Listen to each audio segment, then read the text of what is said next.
My name is Julie Engel, and I received a SARE grant in 2010, and it has helped me a lot. I have rabbits, as you can see, or maybe you can't see, and I raise them on pasture, and the SARE grant funded several key aspects of moving the project from sort of working to working better. And those aspects were kit mortality, record keeping, and the fencing system that you see here.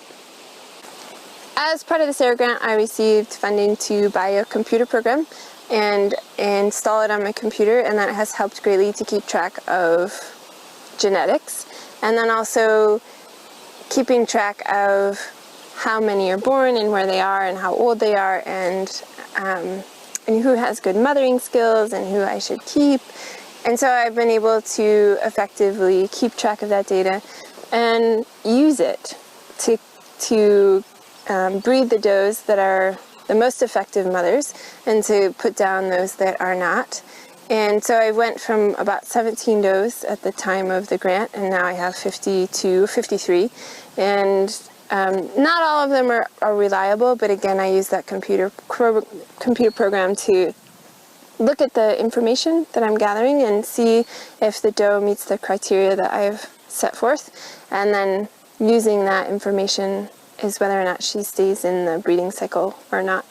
So it's been really helpful to have that computer program.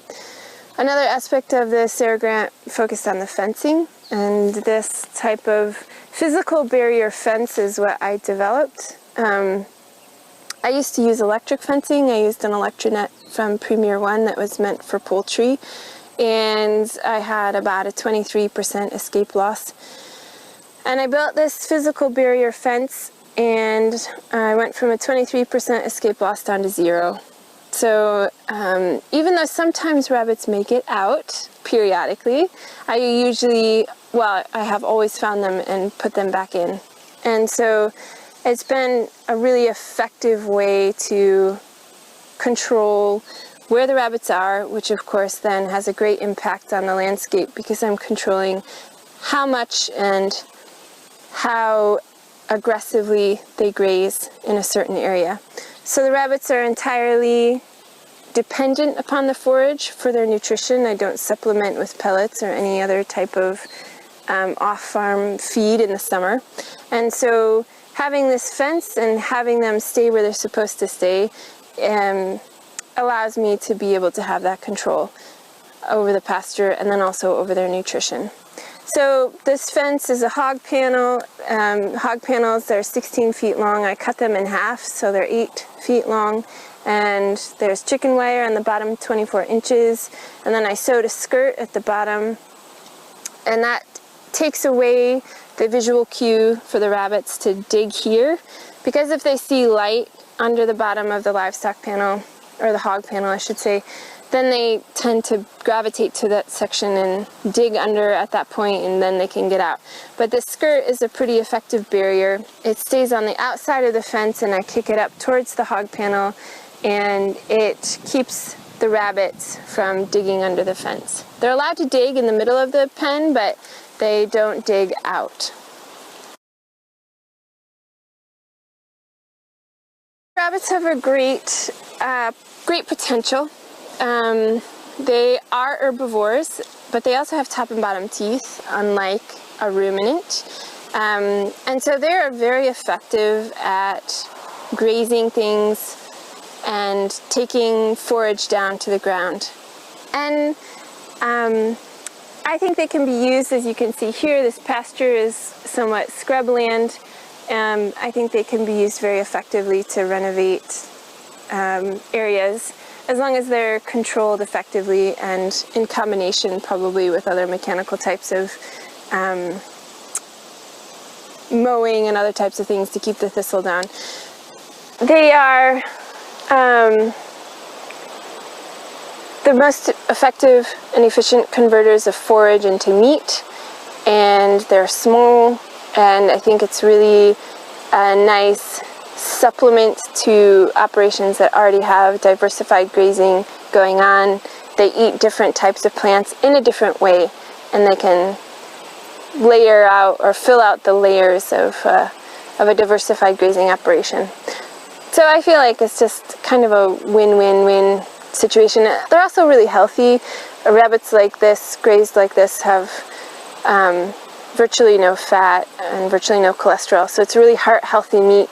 Rabbit in general is really heart-healthy, and then pasture, raising them, having them 100% forage fed or 100% grass-fed, I think ratchets up the health benefits even more. So it's a win for the land, it's a win for the producer, it's a win for the consumer. I think that it's a really good system to implement on a sustainable farm.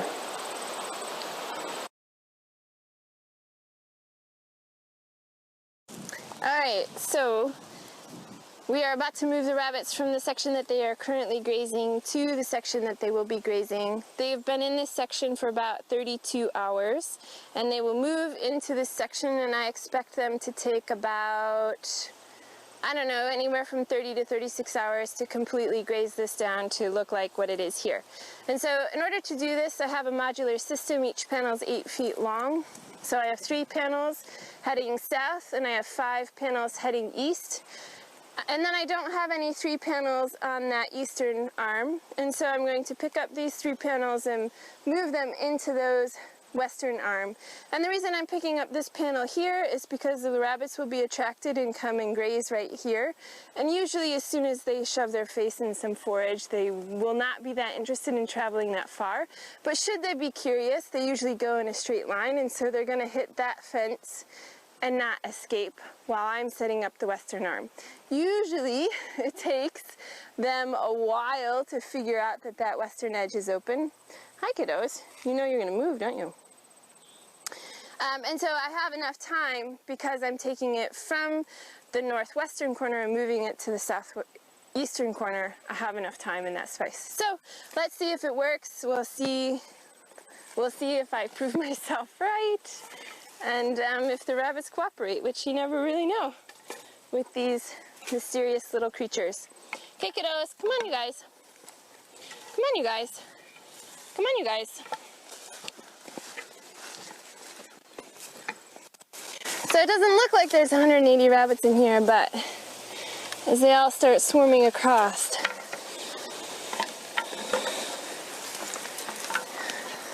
I guess seeing is believing, right?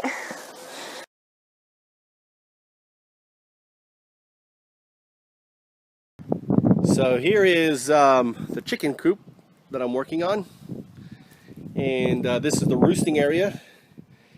I'll be able to just open the door and reach in here and grab the eggs. The eggs will be back in there, nice and dark. Here is their, rooting around area. I think I'm going to probably put a screen on here on the door. Some sort of window, or maybe just be able to open the door, maybe a better solution, and have it fenced in here so they can't get out. So they can I can open up the door, even though it may be a little dark there. I may have to do like a sliding door or something here. All I need to do is put another piece of wood here, and here's one side, and maybe attach something up here, and I could do a sliding door or something. Maybe just slide over. I haven't decided yet. And over here, another entrance to the coop. And I did, as I put this wood down, basically to protect the metal and from the scratching and everything I imagine they're going to be doing. And I put some caulking in between. And hopefully this is going to do. I'm going to put a door in this side here, and they'll be able to basically go out into their little yard here when I let them out. Basically have a little door that I can let them out. So that's it. I still probably have to do some venting and other things. I'm probably going to put a heat vent in up top here. I don't see any vents up here. Nope. So I'm probably going to put some venting. I get nice wind blowing this way, so at least it will cool. So maybe some venting up top on either side. And And the top part is just my tools and stuff. So I've been organizing tools, Found Up House tools, and as you can see, I built my own shelf. These are $70. To buy one large and two smalls is going to cost me $70. Ridiculous, right? $75. So like all this I built has very little money. These boards are very cheap on there. This is to stop the eggs from rolling out. But anyway, Found Up's house in Japan. It's kind of like an Airbnb for individuals who want to learn about Found Ups, and Found Ups are ideas for helping to save our planet. You can stay here at no cost. Just become a member of Found Ups for as little as $3 a month or whatever.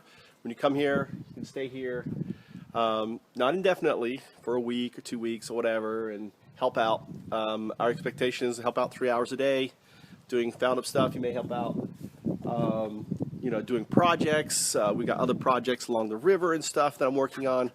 So think of it as an Airbnb for sustainable living, where I want to teach people basically how to transform their home, which basically is just, well, it just goes down in value unless property and taxes and land hasn't gone up, but there's really no benefit to creating a food forest, you know, fish and chickens, and having it all work together, composting, all of that. You can learn from me. It's not hard. And ultimately, everyone on the planet needs to start thinking this way and living this way and creating more food than they need to share with their neighbors, to allow folks to be able to live for free, to come together and make the planet a better place. That's my vision. So come visit. We're also setting houses in Shikoku. I plan to set up a house in Florida. If you want to set up a Found Up house, it's easy. All you need is become a patron of Found Ups. And then talk to me. I'll tell you, I'll teach you the next things to do. Thanks.